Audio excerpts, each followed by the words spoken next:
السلام علیکم ورحمۃ اللہ وبرکاتہ۔ اللہم صلی علی محمد و آل محمد نحمدہ و نصلی علی رسولہ الکریم، اما بعد فاعوذ باللہ السمیع العلیم من الشیطان الرجیم، بسم اللہ الرحمن الرحیم۔ محترم ناظرین، آج کی ویڈیو بڑی طویل ہونے والی ہے۔ ہم حضرت امیر المؤمنین علی ابن ابی طالب علیہ السلام کے 10 ایسے فضائل جو کسی کو میسر نہیں آئے، عبداللہ ابن عباس رضی اللہ تعالی عنہما کی زبان سے سنانے والے ہیں، اور تقریباً 10 اہل سنت معتبر ترین کتابوں سے اسی روایت کو ہم پیش کرنے جا رہے ہیں، اور تمام کی تمام اسناد جو ہیں، سندیں جو ہیں، تمام محققین اسے صحیح بیان کی، صحیح لکھا ہے، جید لکھا ہے، حسن لکھا ہے۔ یہ ساری چیزیں ہم آپ کے سامنے پیش کریں گے، اور اس سے بڑی ایمان والوں کے لیے، آنکھیں رکھنے والوں کے لیے، بغض اہل بیت سے پاک لوگوں کے لیے اس سے بڑی مولا علی علیہ السلام کی افضلیت کی کوئی اور دلیل نہیں ہے۔ سب سے پہلے کتابیں پیش کروں گا، اور اس کے بعد پھر ہم اس روایت کو متن پورا انشاءاللہ الرحمن اللہ کے فضل و کرم سے پڑھیں گے۔ سب سے پہلے آپ دیکھ لیں کہ فضائل صحابہ میں احمد ابن حنبل نے صفحہ نمبر 386، 87 اور 388 پر جناب اس روایت کو نقل کیا ہے، جو عبداللہ ابن عباس رضی اللہ تعالیٰ عنہما کی روایت ہے، اور انہوں نے لکھا ہے، آپ دیکھ سکتے ہیں خود اپنی سکرین پر، انہوں نے لکھا اسنادہ حسن، اس کی سند حسن ہے۔ اور اس کے بعد امام حاکم نشابوری رحمۃ اللہ علیہ نے اپنی مستدرک حاکم علی الصحیحین میں حدیث نمبر 4652 یعنی 4652 حدیث نمبر، اور صحیح ترین انہوں نے کہا ہے، اور مسلم کی شرط پر انہوں نے، بخاری مسلم کی شرط پر کہا ہے، ٹھیک ہے جی۔ اور اس کے بعد اس مستدرک علی الصحیحین کی بہت زیادہ محققین نے تحقیق بھی کی ہے، جس میں ابو عبداللہ عبدالسلام بن محمد علوش ہیں، انہوں نے اس کی تحقیق کی ہے، اور انہوں نے لکھا ہے صفحہ نمبر 104 پر اپنی کتاب کے کہ رجالہ موثوق، اس کے سارے راوی جو ہیں یہ موثوق ہیں، یہ یعنی کہ ان میں ثقات موجود ہیں۔ اور اس کے بعد اس روایت کو الاحادیث المختارہ ضیاء مقدسی جو ہیں وہ اپنی کتاب میں اس حدیث یعنی اپنے طور پر جن روایات کو انہوں نے صحیح سمجھا ہے، جس طرح امام حاکم نشابوری نے صحیح ترین روایات مستدرک میں جو بخاری مسلم کی شرط پر تھیں انہیں لے کے آئے ہیں، اسی طرح ضیاء مقدسی علیہ الرحمہ جو ہیں انہوں نے احادیث المختارہ میں اس روایت کو نقل کیا ہے، حدیث نمبر 32 ہے، انہوں نے درج کیا ہے۔ اس کے بعد اسی روایت کو سلسلہ احادیث صحیحہ میں امام ناصر الدین البانی نے، ٹھیک ہے، ناصر الدین البانی صفحہ نمبر 263 پر اسے اپنے سلسلہ صحیحہ میں لکھا ہے، اور یہ تو کہنے کی بات ہی نہیں ہے کہ انہوں نے صحیح کہا ہے، کیونکہ انہوں نے اس سلسلے میں تمام صحیح روایات جمع کی ہیں۔ اس کے بعد مسند احمد ابن حنبل، اس کی جلد نمبر بلکہ اس کے حدیث نمبر 3062 انہوں نے اپنی کتاب میں اسے درج کیا ہے۔ اور اس کے بعد پھر تحقیق اس کی ہے احمد محمد شاکر نے، اور انہوں نے کہا اسنادہ صحیح، صفحہ نمبر 331 پر جو مسند احمد کی تحقیق ہے۔ اس کے بعد در الصحابہ فی مناقب القرابہ والصحابہ، ٹھیک ہے، اس پر تحقیق جو ہے دکتور حسین عبداللہ العمری نے کی ہے، اور انہوں نے کہا ہے اسی عبداللہ ابن عباس رضی اللہ تعالیٰ عنہما کی روایت کو کہ رجالہ ثقات، اس کے سارے راوی جو ہیں وہ ثقہ ہیں، صفحہ نمبر 216 پر۔ اس کے بعد مصابیح السنہ، ٹھیک ہے، اس کو جناب مصابیح السنہ صفحہ نمبر 94 پر اس کو ذکر کیا ہے ابن عاصم نے، اور اس کے بعد انہوں نے احمد اور طبرانی کا حوالہ دیا ہے، اور اس روایت کو انہوں نے جید کہا ہے، جید سند کے ساتھ کہا ہے کہ یہ جو روایت، یہ جو متن ہے جید سند کے ساتھ آیا ہے۔ اس کے بعد جو کتاب نمبر 8 اس وقت آپ کے سامنے پیش کر رہا ہوں، البدایہ والنہایہ، اور امام ابن اسیر کی ہے، البدایہ والنہایہ امام ابن کثیر کی ہے، اور اس کی تحقیق جو ہے الدکتور عبداللہ بن عبد المحسن الترکی، انہوں نے اس کی جناب تحقیق کی ہے، جلد نمبر 11 صفحہ نمبر 43 پر، اور انہوں نے مسند احمد کا حوالہ دیا ہے اور کہا ہے کہ اسنادہ صحیح، اس کی سند بالکل ٹھیک ہے۔ اس کے بعد جامع المسانید والسنن جلد نمبر 33 اور مسند عبداللہ ابن عباس رضی اللہ تعالیٰ عنہما، اور اسناد انہوں نے کہا ہے اس کی سندیں بالکل ٹھیک ہے۔ تمام راویان جو ہیں ان کا تمام کتابوں کے مصنفین نے جہاں جہاں پر یہ حدیث آئی ہے کسی نے بھی اسے موضوع یا من گھڑت یا ضعیف یا کوئی شائبہ نہیں بیان کیا۔ اب ہم جلدی سے اس روایت کا متن آپ کی پیش خدمت کرتے ہیں کہ وہ 10 فضائل کون سے ہیں جو کسی اور کے مقدر میں نہیں آئے۔ بھائی اگر اسے بھی افضلیت اس سے بھی ثابت نہیں ہوتی کہ وہ امیر المومنین کے فضائل جو کسی کے مقدر میں نہیں آئے، ٹھیک ہے، تو پھر اللہ ہی حافظ ہے ان لوگوں کا جو بغض علی میں پلتے ہیں، پھولتے ہیں، پھلتے ہیں۔ اب ہم آپ کے سامنے سند بھی پڑھ دیتے ہیں اور روایت کی پورا متن بھی پڑھ دیتے ہیں۔ اخبرنا ابو بکر احمد بن جعفر حمدان القطیع ببغداد من اصل کتابہ حدثنا عبد اللہ بن احمد بن حنبل حدثنی ابی حدثنا یحیی بن حماد حدثنا ابو عوانہ حدثنا ابو بلج حدثنا عمرو بن میمون قال انی جالس عند ابن عباس۔ عمر بن مامون فرماتے ہیں کہ میں عبداللہ ابن عباس رضی اللہ تعالی عنہما کے پاس بیٹھا ہوا تھا۔ اذا آتاہ تسعۃ رہط، اچانک ان کے پاس 9 لوگوں کا ایک چھوٹا سا گروہ آیا۔ فقالوا، انہوں نے کہا، یا ابن عباس، اے ابن عباس، اما ان تقوم معنا، یا تم ان لوگوں کے پاس سے اٹھ کر ہمارے ساتھ آ جاؤ، و اما ان تخلو بنا من بین ہؤلاء، یا پھر ان لوگوں کے درمیان بیٹھے ہی یہاں پر خلیہ کریں، یعنی کہ علیحدگی میں ہماری بات سنیں۔ فقال ابن عباس، حضرت عبداللہ ابن عباس فرماتے ہیں کہ لوگوں کے درمیان بیٹھ کر خلیہ کرنا، یہاں پہ کان کے ساتھ سرگوشی کرنا اچھی بات نہیں ہے، چلے میں آپ کے ساتھ چلتا ہوں، جو بھی بات آپ کرتے ہیں میں سنتا ہوں۔ بل انا اقوم معکم قال وہو یومئذ صحیح قبل ان یعمی، اور یہ راوی بیان کرتے ہیں کہ اس وقت عبداللہ ابن عباس رضی اللہ تعالیٰ عنہما کی نگاہ جو ہے وہ بالکل ٹھیک تھی، کیونکہ آخری عمر میں وہ نابینا ہو چکے تھے۔ فقال فابتدوا فتحدثوا فلا ندری ما قال، انہوں نے باتیں شروع کر دی، ہمیں نہیں پتہ انہوں نے کیا کہا، فلا ندری ما قالوا، جو انہوں نے کہا ہمیں نہیں پتہ۔ اچھا، قال فجاء ينفض ثوبه، تو حضرت ابن عباس رضی اللہ تعالی عنہما واپس آئے اور اپنے کپڑوں کو جھاڑ رہے تھے اور پیشانی پر ایک کراہت سی تھی، پریشانی سی تھی۔ فیقول اف و تف وقعوا فی رجل له بضع عشر، اور فرماتے ہیں کہ اف تف ان بدبختوں پر کہ جو ایسے بندے کے بارے میں برا خیال رکھتے ہیں، بری باتیں کرتے ہیں، جن کے بارے میں 10 ایسے فضائل ہیں، اللہ لیست لأحد غیرہ، جو کسی ایک کے مقدر میں نہیں آئے اس کے علاوہ۔ وقعوا فی رجل ما قال له النبی صلی اللہ علیہ وسلم، اس بندے کے بارے میں شک شبہ تان کرنا چاہتے ہیں کہ جس کے بارے میں نبی رحمت مصطفیٰ صلی اللہ علیہ وآلہ وسلم نے فرمایا لأبعثن رجلا لا یخزیہ اللہ ابدا، میں کل کو، یعنی یوم خیبر، میں کل کو ایک ایسے بندے کو پرچم دے کے مبعوث کروں گا جسے اللہ کبھی رسوا نہیں کرتا۔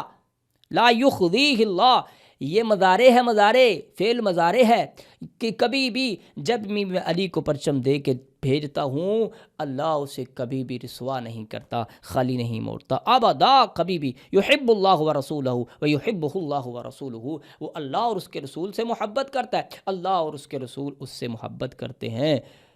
فاستشرف لہا مستشرفن، اس شرف سے متشرف ہونے کے لیے تمام صحابہ کے دل میں آرزو تھی۔ فقال، آپ نے فرمایا، این علی بن ابی طالب علیہ السلام؟ فقالوا انہ فی الرحیہ یطحن، وہ تو اپنے خیمے میں چکی پیس رہے ہیں، امیر المومنین چکی پیس رہے ہیں، اللہ اکبر۔ فقال، آپ نے فرمایا وما کان احدہم لیطحن، اور تم میں سے کوئی نہیں تھا جو جا کے یہ کام کرتا۔ فقال جاء، تو نبی پاک صلی اللہ علیہ وسلم فرمایا بلا کے لاؤ، علی ابن ابی طالب علیہ السلام کو لایا گیا۔ وہو ارمد لا یکاد ان یبصر، آپ کی آنکھوں میں تکلیف تھی، آپ دیکھ نہ پا رہے تھے اس وقت تکلیف کی وجہ سے۔ فنفض فی عینیہ، تو آپ نے جناب امیر المؤمنین علی ابن ابی طالب علیہ السلام کی جو ہے آنکھوں میں اپنا لعاب لگایا۔ ثم حذ الرأی ثلاثا، پھر آپ نے 3 مرتبہ پرچم کو لہرایا۔ فاعطاها ایاہ،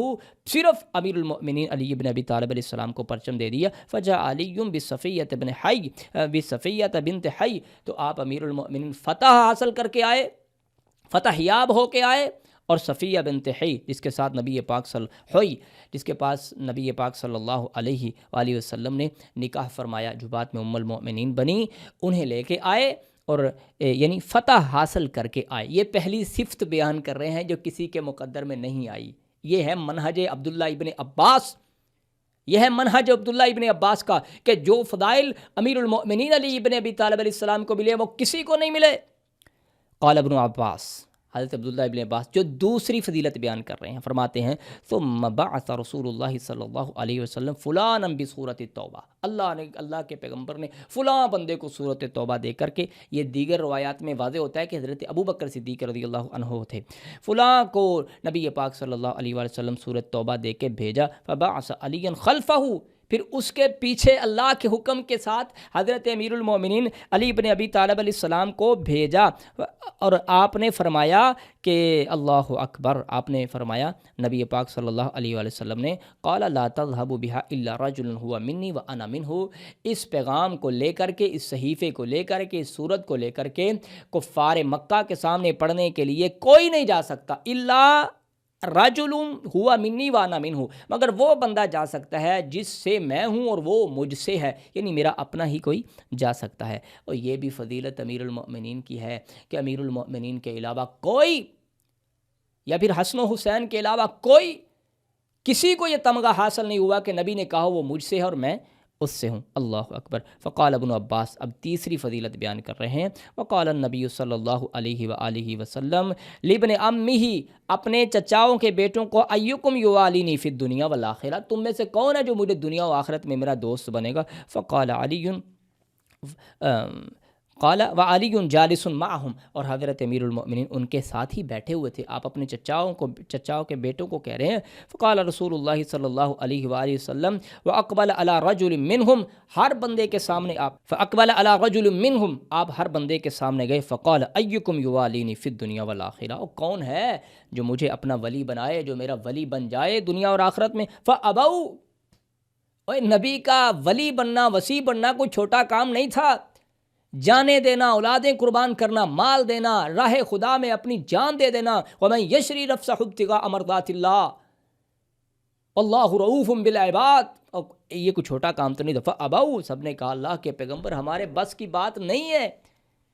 فقال علی انت ولی فی الدنیا والآخرہ، امیر المؤمنین کو کہا کہ علی تو دنیا اور آخرت میں میرا ولی ہے، میرا دوست ہے، میرا یار ہے، میرا سجن ہے۔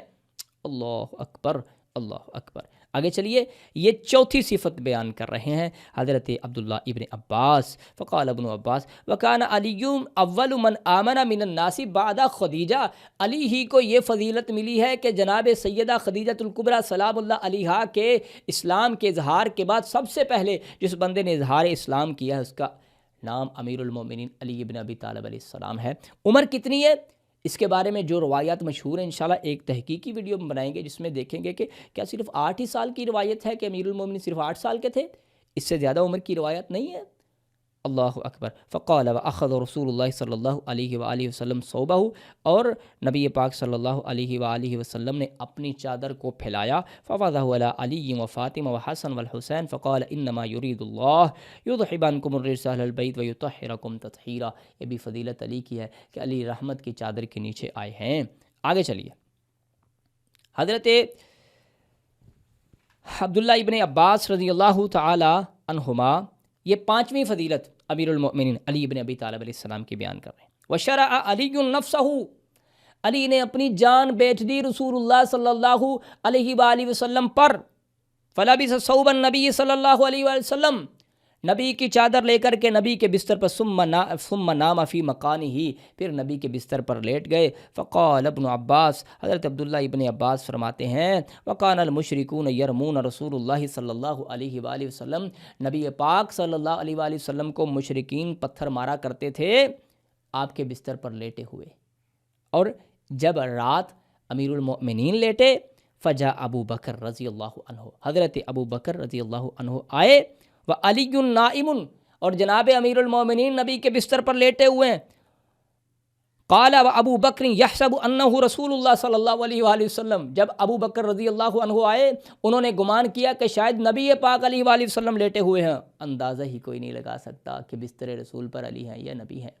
اللہ اکبر. فقال یا نبی اللہ، امیر المومنین علی بن ابی طالب علیہ السلام کو حضرت ابو بکر نے کہا یا نبی اللہ، اے اللہ کے نبی. فقال له علی، تو امیر المومنین نے کہا ان النبی صلی اللہ علیہ وآلہ وسلم قد انطلق، نبی پاک صلی اللہ علیہ وآلہ وسلم چلے گئے ہیں نحو بئر معمونہ فادرکہ، بئر معمونہ کی طرف چلے گئے ہیں. تو حضرت ابو بکر پیچھے چلے گئے اور جا کے آپ کے ساتھ غار میں مل گئے. اب یہاں پہ یہ قصے کہانیاں، نبی خود گئے، ابو بکر رضی اللہ عنہ کا دروازہ کھٹکھٹایا، ابو بکر میرے ساتھ چلو، یہ سب قصے کہانیاں ملا میٹ ہو گئی.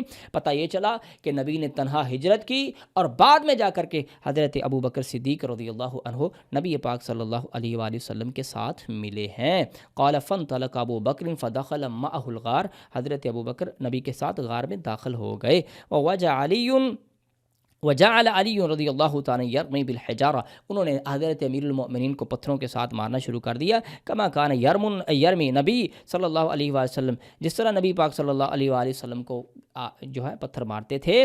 تو وقد لف رأسه فی الصوب لا یخرجہ حتی اصبح، تکلیف کے باوجود بھی دن نکلنے سے پہلے امیر المؤمنین نے اپنا چہرہ نہیں کھولا، کہیں نے پتہ نہ چل جائے اور انہیں پتہ چلے کہ بستر نبی پر تو علی ہے اور پھر یہ مجھے چھوڑ کر کے نبی کا پیچھا کر دیں.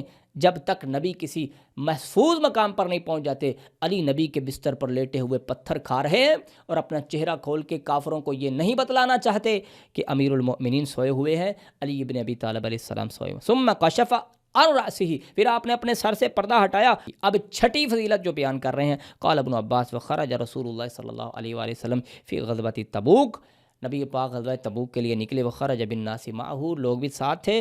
آپ نے فرمایا علی ابن ابی طالب علیہ، تو آپ نے فرمایا قال النبی صلی اللہ علیہ وآلہ وسلم اما ترضى، کیا علی تو راضی نہیں ہے ان تکون منی بمنزلۃ ہارون من موسیٰ، کہ تیرا مقام میرے ہاں وہ ہے جو موسیٰ کا جو ہارون علیہ السلام کا موسیٰ علیہ السلام کے ہاں تھا. الا انہ لیس بعدی نبی، مگر میرے بعد کوئی نبی نہیں ہے. انہ لا ینبغی ان اذهب، اور یہ میرے لیے لائق شان نہیں ہے کہ میں چلا جاؤں، الا وانت خلیفتی، مگر تو میرا خلیفہ ہے. ہائے ہائے، انت خلیفتی، اتنے واضح الفاظ کہ نبی کے لیے لائق شان نہیں ہے کہ وہ چلا جائے اور اس کے پیچھے کوئی اور نبی کا خلیفہ ہو. علی تو میرا خلیفہ ہے، تو میرا نائب ہے، تو میرا جانشین ہے، انت خلیفتی. وقال ابن عباس، یہ 7ویں فضیلت بیان کر رہے ہیں. وقال رسول اللہ صلی اللہ علیہ وآلہ وسلم انت ولی کل مؤمن بعدی و مؤمنہ، علی تو میرے بعد ہر مومن مرد و عورت کا ولی ہے، سرپرست ہے. اللہ اکبر. اگر ہم یہاں پہ مومن کا ولی کا مطلب دوست کرتے ہیں، یار کرتے ہیں، یار، تو پھر بتائیں امیر المؤمنین اعوذ باللہ تعالی، یہ الزامی ایک چیز ہے، میں جملہ ادا کر رہا ہوں. امیر المؤمنین ساری عورتوں کے بھی یار ہیں، دوست ہیں. حالانکہ قرآن کہتا ہے مومنین مرد و عورت، مومنین مرد آپس میں دوست ہیں اور مومنین عورتیں آپس میں دوست. کہیں بھی قرآن نے یہ نہیں کہا کہ مومن مرد عورتوں کے دوست ہیں اور مومن عورتیں مردوں کی دوست ہیں. یعنی اس چیز کا اسلام نے خیال رکھا ہے، یعنی امیر المومنین سرپرست ہیں. اللہ اکبر.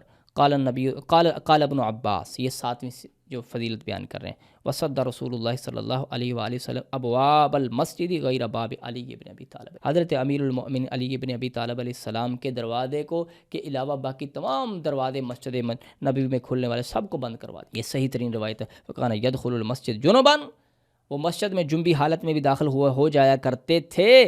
یہ فضیلت کسی اور کے مقدر میں نہیں آئی، حضرت امیر المؤمنین علی ابن ابی طالب علیہ السلام کے مقدر میں. آگے چلیے. وقال ابن عباس قال رسول اللہ صلی اللہ علیہ وآلہ وسلم من کنت مولاہ فہذا علی مولاہ.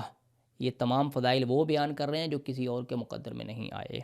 وقال ابن عباس قد اخبرنا رسول اللہ صلی اللہ علیہ وآلہ وسلم فی القرآن انہ راضی عن اصحاب الشجر فعلم ما فی قلوبہم فالاخبرنا انہ سخط علیہم بعد ذالک. وقال ابن عباس، اللہ اکبر. فرماتے ہیں اللہ کے پیغمبر کو قرآن مقدس میں یہ خبر دی گئی کہ اللہ اصحاب شجرہ سے راضی ہو چکا ہے. اور سن لیں، اصحاب شجرہ سے راضی ہونے کے بعد ایک بھی روایت نہیں ملتی کہ جس روایت کے سے یہ اندازہ لگایا جائے، یہ ظاہر ہوتا ہو کہ امیر المؤمنین علی ابن ابی طالب علیہ السلام کے ساتھ اللہ اس اعلان رضاعت کے علاوہ بعد میں راضی نہ ہوا ہو، ناراض ہوا ہو. یعنی ناراض نہیں ہوا اللہ، جب سے امیر المؤمنین پر راضی ہوا اللہ کبھی ناراض نہیں ہوا. یہ صفت کس کی ہے؟ یہ باتیں یہ ساری چیزیں نبی پاک صلی اللہ علیہ اور پھر حضرت عبداللہ ابن عباس رضی اللہ تعالیٰ عنہما فرماتے ہیں کہ نبی پاک صلی اللہ علیہ وآلہ وسلم نے فرمایا اصحاب بدر کی طرف اللہ کے پاک پیغمبر علیہ وآلہ وسلم نے دیکھا، بلکہ اللہ نے دیکھا اور کہا کہ اصحاب بدر کے اعمال اللہ اتنا راضی ہوا ہے بدر میں مومنین جو لڑنے والے ہیں ان کے ساتھ کہ آج کے بعد وہ اعملوا ما شئتم جو بھی عمل کریں خدا ان پر راضی ہو چکا ہے۔ اللہ اکبر۔ اور پھر سن لیں اصحاب بدر میں مین آف دی جنگ جو ہیں سب سے زیادہ کافروں کو قتل کرنے والے، سب سے زیادہ لڑنے والے امیر المؤمنین علی ابن ابی طالب علیہ السلام ہیں۔ اللہ اکبر۔ میں نے آپ کے سامنے کتب اہل سنت کے حوالہ جات کے ساتھ اور اہل سنت محدثین کی تحکیمات کے ساتھ تقریباً 10 فضائل مولا امیر المومنین علی بن ابی طالب علیہ السلام کے بیان کیے ہیں جو کسی اور کے مقدر و نصیب میں نہیں آئے، اور یہ امیر المومنین کی افضلیت اور فضیلت اور خلافت اور امامت اور ولایت کی سب سے بڑی دلیل ہے۔ اللہ سے دعا ہے اللہ مجھے اور آپ کو سمجھنے کی توفیق دے۔ سبحان ربک رب العزت عما یصفون وسلام علی المرسلین والحمد للہ رب العالمین۔